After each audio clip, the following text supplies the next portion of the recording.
Hi എല്ലാവർക്കും പുതിയ വീഡിയോക്ക് സ്വാഗതം. അപ്പോൾ ഇന്നത്തെ നമ്മൾ വർക്ക് പറഞ്ഞാൽ i20 ഡീസലാണ് കേട്ടോ. ഡീസൽ മുകളിൽ അതായത് കസ്റ്റമർ കംപ്ലയിൻറ്റ് എന്തായാലും ബ്ലാക്ക് സ്മോക്ക് എന്ന കസ്റ്റമർ കംപ്ലയിൻറ്റ്. അങ്ങനെ നമ്മൾ മാനിഫോൾഡ് ജാർ കാര്യങ്ങളൊക്കെ അഴിക്കാൻ പോകും കേട്ടോ.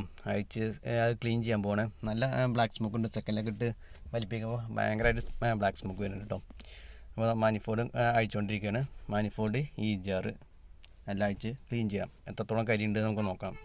ശരിക്കും ജാറും കാര്യങ്ങളും അയക്കുന്ന സമയത്ത് മാനിഫോൾഡ് അഴിച്ച് ക്ലീൻ ചെയ്യാണ് ഏറ്റവും ബെറ്റർ കേട്ടോ. അതിൽ നല്ല അഴുക്കുണ്ടെന്നുണ്ടെങ്കിൽ ചെറിയ അഴുക്കുണ്ടെന്നുണ്ടെങ്കിലും അത് അതിൻ്റെ കൂടുതൽ അഴിച്ച് ക്ലീൻ ചെയ്യാൻ ഏറ്റവും ബെറ്റർ.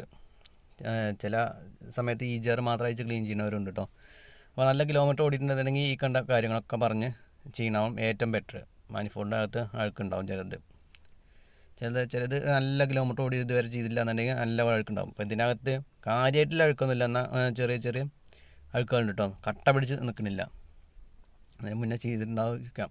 അപ്പോൾ ജാറിൻ്റെ അകത്തും അഴുക്കുണ്ട് കേട്ടോ. നല്ല കാർബൺ ഡെപ്പോസിറ്റും കാര്യങ്ങളുണ്ട്.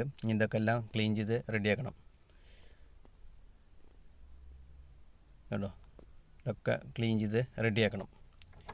മുന്നേ ചെയ്തിട്ടുണ്ടാവും ഇതിന് മുന്നേ, അതുകൊണ്ടാണ് നല്ല കട്ട പിടിക്കാത്തത് കേട്ടോ. ചിലത് ചെയ്യാത്തതാണെന്നുണ്ടെങ്കിൽ നല്ല കട്ട പിടിച്ചുള്ള അഴുക്കായിരിക്കും. ഇപ്പോൾ ജാറിൻ്റെ കൂളർ ഇതിനകത്തും നല്ല കാർബൺ ഡെപ്പോസിറ്റ് ഉണ്ടാവും. ഇതൊക്കെ ഇനി എയർ അടിച്ച് നല്ലപോലെ വാഷ് ചെയ്ത് ക്ലീൻ ചെയ്തെടുക്കണം കേട്ടോ. അപ്പോൾ ഡീസൽ വണ്ടിയാണെന്നുണ്ടെങ്കിൽ പുള്ളിങ്ങും ബ്ലാക്ക് സ്മോക്കും കാര്യങ്ങളുണ്ടെന്നുണ്ടെങ്കിൽ ജാറും മാനിഫോൾഡും കാര്യങ്ങളൊക്കെ കഴിച്ച് എടുക്കുന്ന ക്ലീൻ ചെയ്യുന്നത് 80,000 1,00,000 കിലോമീറ്റർ ആവുന്ന സമയത്ത്.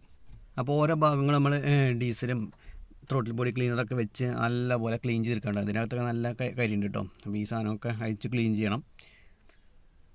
നല്ലപോലെ വാഷ് ചെയ്യേണ്ട സാധനങ്ങൾ വാഷ് ചെയ്തിട്ട് ക്ലീൻ ചെയ്യാൻ. ഡീസൽ ത്രോട്ടിൽ ബോഡി സാധനം ത്രോട്ടിൽ ബോഡി അഴിച്ചിട്ട് തന്നെ ക്ലീൻ ചെയ്യണം കേട്ടോ. എന്നാലേ അതിൻ്റെ കരിയും കാര്യങ്ങളൊക്കെ പോവുള്ളൂ. അപ്പോൾ അതെല്ലാം ഓരോ ഭാഗം ക്ലീൻ ചെയ്തിട്ട് റെഡിയാക്കിയിട്ട് ഇപ്പോൾ നമ്മളെല്ലാം തിരിച്ച് ഫിറ്റ് ചെയ്ത് വണ്ടി സ്റ്റാർട്ട് ചെയ്ത് നോക്കിയിട്ട് അപ്പോൾ ബ്ലാക്ക് സ്മോക്കും കാര്യങ്ങളൊന്നും ഇല്ല കേട്ടോ.